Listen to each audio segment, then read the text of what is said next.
welcome. For those of you who don't know me, I have incarceration, institutionalization syndrome.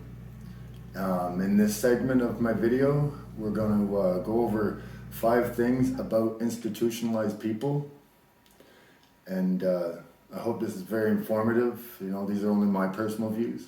Again, I say that a lot because that's everybody's different. Again, I just hope that my experiences will give some enlightenment on, it's not just you. Everybody that has institutionalization syndrome through incarceration has a lot of mental health problems and social problems, and the list goes on. And they're manifested from this and before that, and it may cause that along the lines. So anyways, I'll get into that in other videos. Tonight I have 5 things, like I said, and the first one is kind of strange, but I'm going to explain why I sit with my back facing the wall. And I do that because first off, I'll explain exactly why. See, in the lifestyle and living in prison most of my life, in jail, there's nobody to trust, nobody, so you don't turn your back or allow anybody to see your back or have that chance to do something to you, because there's that chance, because you're nobody there. You're just maybe a target for somebody to prove something or anything. They're crazy, anything can happen, right? There's murderers. So you always sit with your back to the wall. You always find a spot where your back is to the wall where you can see everything. And after such a long time with that mental abuse, with the structure that you're, they make you abide by, and they make you succumb to accepting that lifestyle, and then the secludedness of being in your cell all the time and trusting nobody, that's where that comes from.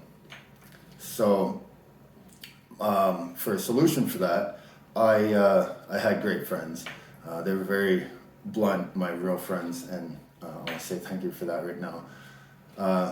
They're very blunt, and they'd tell me, they'd be like, quit fucking doing that, quit acting like that. And only with friends that are really close will an institutionalized person accept that talk from. Nobody talks to people like that very often, and we'll get into that in a segment about, actually that's number 4, sorry about that. So anyways, if you're in a situation where you notice this, go and just, give a nice gesture of saying, say if you're in a restaurant, tell them, it's nicer lighting over here, it's okay to sit over here, and just a reassurance that brings them out of that thought pattern, so, without bringing up anything, really subtly. It's a really good thing to do. Another thing we're going to go into is routine here, and that's breaking outside the routine, and small things like that, small movements are good. So number 2, I forget to do things. Now, the 2 things I forget to do are to cook, right, and get bathroom stuff. And I'll explain why right now before I go into anything that I do. The same thing goes with routine of relying on, not really relying, but not having to rely on anybody to get that. Everybody's given it. Nobody has to go get it. They don't have to rely on anything. It's just given to them. So the thing is, when you come to jail, they'll bring your toilet paper and your toothbrush to your flap, and they'll bring your food to your flap or to your cell. In prison, you go to mess hall and you go down the chow line and they feed you. So you do that for a routine of anywhere from 2 to life, 40 years, 50 years, luckily to get parole, right? And good for you if you did. So that's why you forget to get, and I forget to cook all the time. And it's a thing, and it's a routine, and that's another thing with routine, and you have to eat. You have to remind yourself to do certain things because it affects your small routine, which can cause you to relapse. And that's not good when it's when you're correctionally institutionalized. So number 3, I need to keep my routine. And it's because we've had such a small routine and such a regimen of schedule every day, that breaking outside that routine quickly, too quick, too soon, too fast, will cause a relapse, like an explosion of too much overload. And the person's smart, the person, right? They're smart, but an overload is an overload. And the person that is having the overload, that's institutionalized, can't even explain why to you because you don't understand that. So that's another reason why I'm doing these videos. So breaking outside the routine, too much, too soon, too fast, requires little by little. And so we'll go into talking different. Jail talk. For me, it was hard for me to accept the way that people have the right to speak how they want without having arms put on them. It's about becoming a citizen of your community and changing as a person and wanting to become a new person, and that's a big step, to accept what people say and not react with a physical reaction. And that's a big deal. And to be able to stand there and not get heated and not allow it to get you mad, because only you allow you to get mad. And that's your choice to get mad. So controlling that changes your thought pattern. And it also brings you out of that shell of needing to be negative and needing to be assertive and aggressive to keep things at bay. In the society, we want everything to be around us. We want to be a part of it. So we talk different.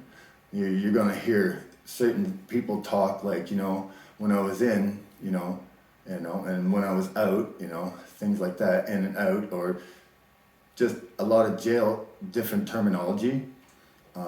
Everybody's going to be different because every state, every country, every province, they all have their different way of speaking and they all have their own slang. So it'll all be different, but every institutionalized person will recognize that and actually, feel comforted by that, in all honesty. And this is strange, but you're hoping that person is doing good so that when you talk to them, you relate with them, because you don't relate a lot with anybody. So going down to my favorite ones, crazy. I don't like to whistle. I do now, but a lot of people are going to see this and be like, why not the whistling? Well, no whistling goes to, okay, I'll explain. Back when there was not as many rights and guards were the rulers of the roost, inmates didn't get treated very well. I don't need to go into anything, that's not what I'm here for. But things would happen, such as whistling and rattling keys, and that was done after certain things were administered. So the whistling was a sign of freedom, and in prison, if you whistle,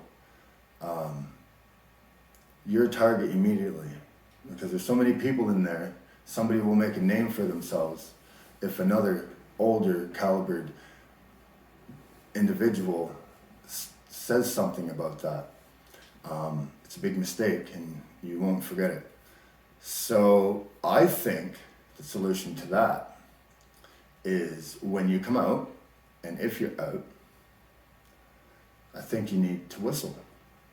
And I think it sounds foolish, and it will sound foolish to a lot of people, and it will immediately be abrasive to you to hear that in your ears and sound like that's not going to happen. But I think if a person does that and breaks that one taboo rule, that super taboo rule, you're making that first step, right?